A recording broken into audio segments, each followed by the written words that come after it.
Ganun kadali yung binigay sa kanyang tiro dito ni Efren Bata Reyes. At mailulusot ba niya? Safety. Perfectly executed by Ronnie Alcano. Halos lahat ng bola ang binara niya doon sa gitna. Ano po yung numero na nakalagay doon? Ina-add po yan. Parang mahirap. Palitan lang ng ano yan eh, ng technique. So Efren looking up. Oh, wow! Naman yun. Shot by Yun ang Efren Bata Reyes.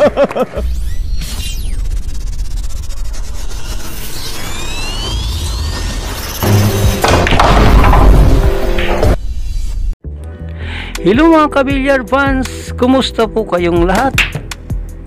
Matutunghayan natin ngayon ang ilan sa mga napakagandang tira at mga amazing rocks at run out ng the one the only magician, ang pinakadakilang manlalaro ng bilyar at Pinoy Pole Superstar, Hall of Famer at tinagurian the greatest of the all time. Walang iba kundi si Efren Bata Reyes. Kahit na napakagaling mo, kinalaban ka ng break, mahirap ka malalo. Huwag ka magsalita ng ganyan, ha?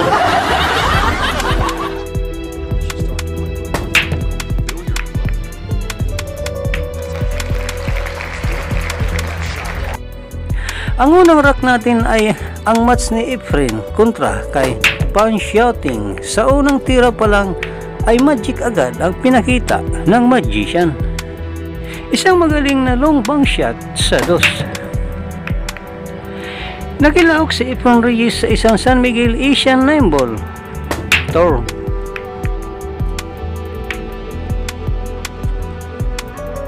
Alam ninyo ba na 6 na titulo na ang nakuha niya?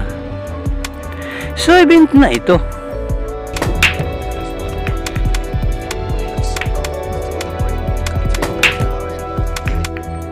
Dahil sa agresibong bang shot, nakuha ni Efren Reyes ang rock na ito. Si Pau Shouting ang isa sa pinakamagandang kalaban ni Efren Reyes sa larong bilyar. Pau naman! Wow! Tumigil ka nga dyan!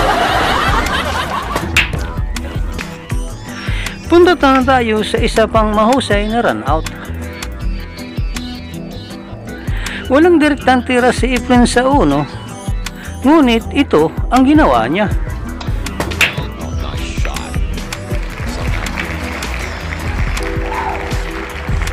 Isang magaling real four shot o unang banda ang nagawa ni Efren. Ngunit kung nabitin kayo doon, ito ang para sa inyo.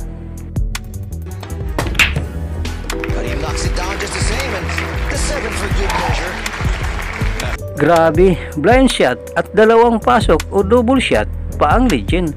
Pero kung gusto ninyong maaliw, ito ang panoorin ninyo.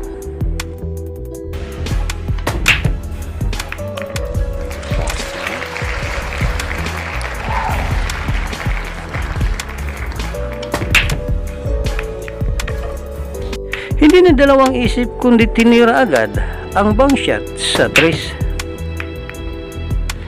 Ito ang dahilan kung bakit palaging nananalo si Efren. Dahil sumusugal siya sa mahirap na sitwasyon. At nanalo nga si Efren Reyes sa match na ito.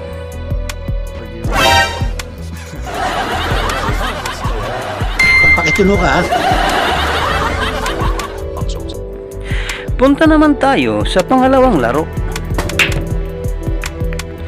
Ito ang match ni Efren Reyes kontra sa tirador ng Taiwan na si Ko Pinye.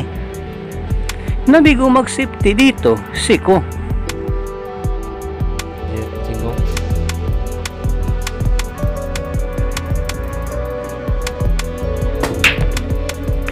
Si Efren na magpapatuloy sa rack na ito. Nakakabangha talaga isipin na kahit nasa 60 plus na ang edad ng ating legend, ay patuloy pa rin itong nagkukumpit kontra sa mas nakakabatang henerasyon.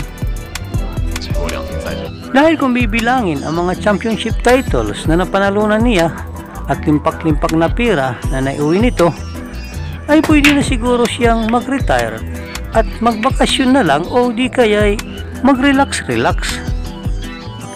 Ngunit ayon sa isang panayam nito, ay sinabi ng ating legend na hanggat kaya niyang maglaro ay hindi ito titigil sa paglalaro at pagsali sa mga tournament upang magpatuloy at makapagbigay ng karangalan sa minamahal nating bansa.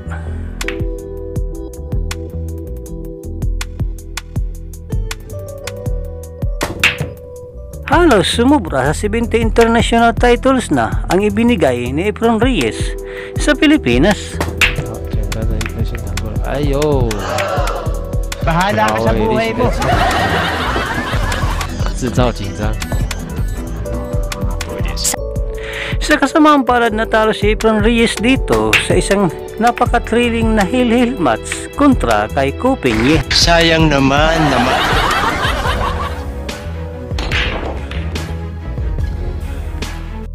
Proceed na tayo sa pangatlong match. Ito ang All Japan Open 9 Ball Championship. Si Efren Reyes ay regular nang pumupunta sa Japan upang makilahok sa malalaking tournament doon.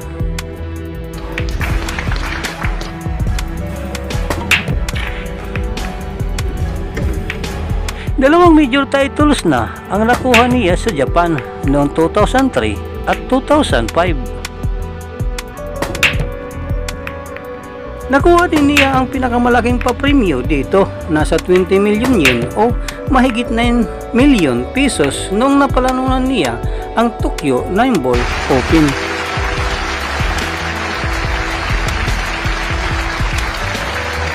Hindi man talaga ginagawa. Swerte lang yun. Bihira naman eh. Ito ang ating panghuling rack. Makikita natin dito kung gaano kagaling si Efren sa mga safety play.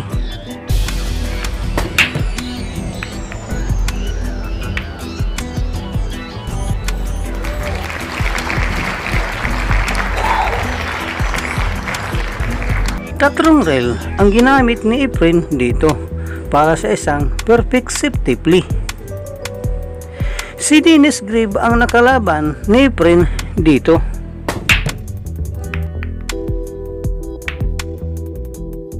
Napatamaan naman niya ang dos, ngunit na-expose pa din ito para kay Efren.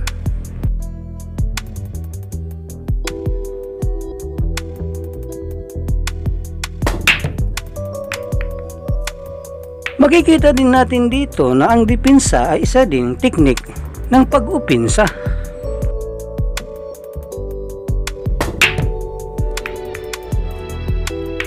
Dahil magaling si Efren Reyes sa cue ball control, ay madali itong napapanipula ang speed ng cue ball. Nagagawa niyang mailagay ang bola mano kahit saan niya ito gusto mapunta.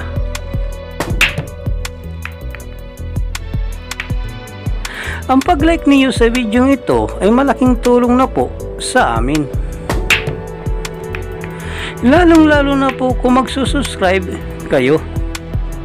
Sa lahat po ng Efren Reyes Billiard fans, maraming salamat po sa panonood. God bless po sa inyo at mabuhay tayong lahat. Hanggang dito na lang po ang ating video. Maraming salamat po sa walang sawang suporta at panonood. Ikaw ka-Billiard, anong masasabi mo sa magandang performance pinakita ng ating bida sa bidyong ito? Para sa inyong opinion, i-comment mo niyan sa ating comment section sa ibaba. At kung nagustuhan mo naman ang bidyong ito, paiwan naman ako ng like at pasubscribe na rin sa ating munting channel. Maraming salamat po sa inyong panonood. Sama kayo na rin lang, mag-ingat, God bless. Bye bye!